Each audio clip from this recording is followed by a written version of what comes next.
भारत देश में वैट की 5 श्रेणियां बनाई है। 550 वस्तुओं पर वैट है।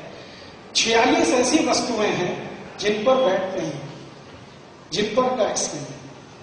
बाकी सभी वस्तुओं पर टैक्स है। और वो टैक्स की दर कैसी है? कुछ वस्तुएं ऐसी हैं जिन पर 1% टैक्स है, वैट 1%। सोना, चांदी, सोने चांदी के गहने, हीरे, जवाहरात, बेशकीमती पत्थर, पर्ल्स, इन सभी पर 1% वैट है। उसके बाद कुछ वस्तुएं ऐसी हैं जिन पर 4% वेस्ट है, 4%, 4%। फिर कुछ वस्तुएं हैं जिन पर 12.5% है, कुछ वस्तुएं हैं जिन पर 20% है, और कुछ वस्तुएं हैं जिन पर 34% तक वैट है। 34% लास्ट लिमिट है महाराज जी। 34 में क्या क्या आता है? जितनी भी मोटर स्पिरिट माने डीजल, पेट्रोल, केरोसिन और जो गैस आप इस्तेमाल करते हैं गाड़ी चलाने में, ये सभी और इनसे निकलने वाले बाई प्रोडक्ट्स, उसकी पूरी एक सूची है, 20-22 प्रोडक्ट है, उसमें 34%। तो 1% वाला तो हीरा, जवाहरात, सोना, चांदी आदि आदि। 4% में खाने पीने की बहुत सारी वस्तुएं, 12.5% में खाने पीने की बहुत सारी वस्तुएं, 20% में बहुत सारी अन्य वस्तुएं और 34% में 20। सबसे ज्यादा जो टैक्स में वस्तुएं हैं वो 12.5% में, उससे कुछ कम 4% में है, और सबसे कम 1%, 3। जिन वस्तुओं पर वैट नहीं है महाराज जी, वो जरा सुन लें। सबसे ज्यादा वैट फ्री वस्तु है दारू, शराब। शराब पर वैट नहीं है, शराब को टैक्स फ्री किया है। मैंने एक पुजारी को पूछा कि भाई तुमने ये शराब को टैक्स फ्री कैसे कर दिया? दूध पर वैट है, छाछ पर वैट है, दही पर वैट है, मिठाइयों पर वैट है, शराब पर नहीं। सरकार क्या चाहती है? दूध मत पियो, शराब पियो, ताक मत पियो, छाछ मत पियो, शराब पियो। एक पुजारी को मैंने पूछा, और वो पुजारी मंत्री स्तर का। मैंने पूछा भाई दारू को कैसे वैट फ्री किया? तो उसने कहा आपको माहिती नहीं है, भारत के जितने भी सांसद हैं सबके पास दारू के कार्ड हैं। जितने भी आमदार हैं, आमदार माने एमएलए और खासदार माने एमपी, ज्यादातर एमपीज और एमएलए दारू के धंधे में हैं, डायरेक्ट और इनडायरेक्ट। अगर नाम सुनना चाहें, विजय माल्या, जानते हैं आप, राजस्थान से खासदार है, दारू का सबसे बड़ा उत्पादक है, किंगफिशर, और उसकी पूरी पार्टी है जनता पार्टी, जो दारू के पैसे से चलती है। और ये वही जनता पार्टी है महाराज जी जो मोरारजी देसाई के जमाने में बनी थी, जिन्होंने दारूबंदी कराई थी। आपको मालूम है मोरारजी भाई का? मोरारजी भाई के समय में एक पार्टी बनी थी, जयप्रकाश नारायण ने बनाई थी जनता पार्टी। वो जनता पार्टी के प्रधानमंत्री के रूप में मोरारजी देसाई आए थे, और उनकी ताकत से उन्होंने गुजरात में दारूबंदी कराई थी। थोड़े दिन अगर वो रह जाते तो भारत में दारूबंदी करने वाले थे, लेकिन उसके पहले उनको गिरा दिया। तो जो जनता पार्टी बनी दारू का विरोध करने के लिए, आज उस जनता पार्टी का प्रेसिडेंट दारू का सबसे बड़ा धंधेबाज है, विजय माल्या। उसकी पूरा पक्ष दारू से चलता है। तो उन्होंने कहा जब विजय माल्या जैसे खासदार है तो दारू पे वैट कैसे आ सकता है? इसलिए वैट फ्री शराब जो है ना, वैट फ्री। उसके बाद दूसरी वस्तु जिस पर वैट नहीं है वो है लॉटरी। सब लॉटरी वैट फ्री, लॉटरी पे कोई वैट नहीं। माने सट्टेबाजी करो और दारू पियो, दोनों टैक्स, माने दोनों में ही मरो और डूबो, इसके लिए वैट फ्री। ऐसी कई कई वस्तुएं हैं जो वैट फ्री। और महाराज जी नमक पर वैट है, हाँ नमक पर वैट है, और दारू वैट फ्री है, लॉटरी वैट फ्री है, नमक जो सबसे ज्यादा इस्तेमाल होता है, मीठू जो सबसे ज्यादा इस्तेमाल होता है, उस पर वैट है। और मुझे बहुत दुख होता है इस बात को कहते हुए, अभी थोड़े दिन पहले भारत में ड्रामा हुआ था, वो आपने देखा, सोनिया गांधी ने महात्मा गांधी के मीठू सत्याग्रह का पिक्चर बनाया, देखा?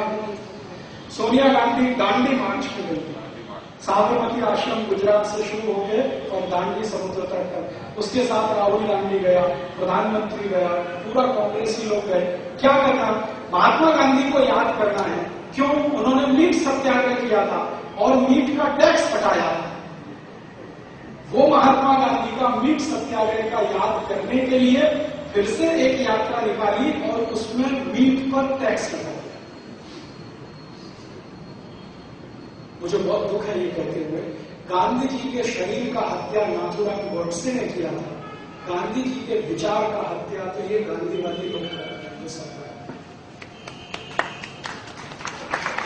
मीट पे बैठ कर और मीट पे ही बैठते ही लगा दिया भारत जी। भारत की कई राज्य सरकारों ने गांधी जी के चरखे पे बैठ लगा, गांधी चरखे पर बैठ, गांधी जी की टोपी पे बैठ और गांधी जी की फोटो रखते ये सब होता है। 2 अक्टूबर को उसके सामने अगरबत्ती जलाई जाती है, धूपबत्ती जलाई जाती है, जिंदाबाद बोला जाता है और गांधी जी के हर काम में बैठ टैक्स लगा। जो कभी अंग्रेज सरकार नहीं कर पाया वो भारत सरकार ने कर दिया। अंग्रेज सरकार ने एक बार हिम्मत किया था मीट पे टैक्स लगाने का, गांधी जी ने उसको परास्त किया। अंग्रेज सरकार ने खादी पे वैट लगाने का कोशिश किया, गांधी जी ने परास्त किया। लेकिन गांधीवादी सरकार जो इस देश में चल रही है वो खादी पे भी वैट लगा दिया, चरखे पे भी लगा दिया, टोपी पे भी लगा दिया, मीट पे भी लगा दिया। ये सब वस्तुओं पर 4% वैट है। जिन पे होना चाहिए टैक्स वहां नहीं है, जिन पे नहीं होना चाहिए उन पर वैट है। ये जो 5 श्रेणी बनाई है सरकार ने 550 वस्तुओं की, एक श्रेणी वैट फ्री, उसमें 46 वस्तुएं हैं। मैंने बता दिया लॉटरी, दारू जैसी 46 वस्तुएं हैं। उनमें से एक वस्तु है शक्कर। वो कह रहे हैं अगले साल इन पे हम लगाएंगे। ये जो 46 वस्तुएं इस साल टैक्स फ्री है, अगले साल इन पे लाएंगे। तो मैंने अगले साल इनको भी वैट आने वाला है।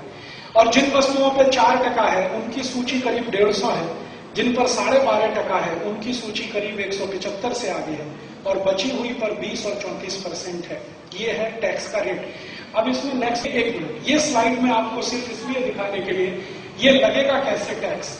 मान लीजिए कोई वस्तु है ए, उसकी परचेज प्राइस है 100 रुपया और उस पर टैक्स है 4%।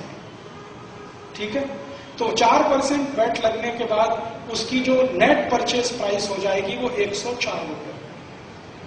ठीक है, इसमें टैक्स कितना है? 4 रुपए।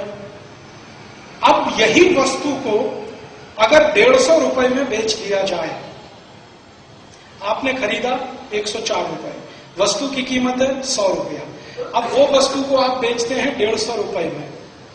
ठीक है, तो टैक्स कैलकुलेशन उसके हिसाब से, और जो टैक्स पेएबल है वो नीचे, फिर सेट ऑफ जो ऑलरेडी पेड आपने कर दिया है वो नीचे, फिर नेट टैक्स जो पेएबल है वो ये। एक चार्ट के माध्यम से ये समझा। और इसमें 4-5 वस्तुएं लिया है। एक वस्तु ले लिया 200 रुपए का है, 8% है, दूसरा ले लिया 300 रुपए का है, 12% है, ऐसे करके ये समझा है। ये कोई खास बात नहीं है, आप सब जानते हैं। नेक्स्ट भैया, नेक्स्ट। अच्छा, अब इसको एक दूसरे तरह से समझाओ। आपकी मान लीजिए परचेज ऑफ द मंथ मोटी 1 लाख रुपए, 1 महीने में आपने 1 लाख रुपए का खरीदी किया। उसी महीने में आपने जो टैक्स पे किया परचेज पर 4% अगर मान लीजिए दर है तो 4000 रुपए।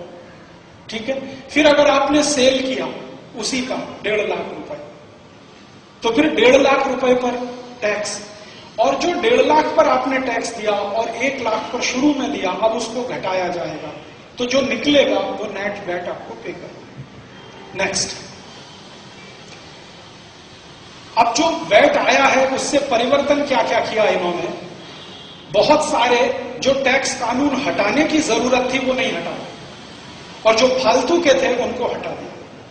मेजर चेंजेस, अभी हमारे यहां क्या था, सेल्स टैक्स था ना, तो वो 1 पॉइंट टैक्स था। अभी वैट लाके मल्टीपल पॉइंट टैक्स कर दिया। सबसे बड़ा चीज, कोई टैक्स आप एक बार दे दें वो सरल है, या बार बार भरेंगे वो सरल। एक बार भरेंगे तो सरकार कितना बड़ा झूठ बोल रही है कि वैट आने के बाद सरलता बढ़ेगी। सरलता नहीं, कठिनता बढ़ेगी। फिर उसके बाद reduce number of rate slabs leading to reduce number of classification disputes, ये सरकार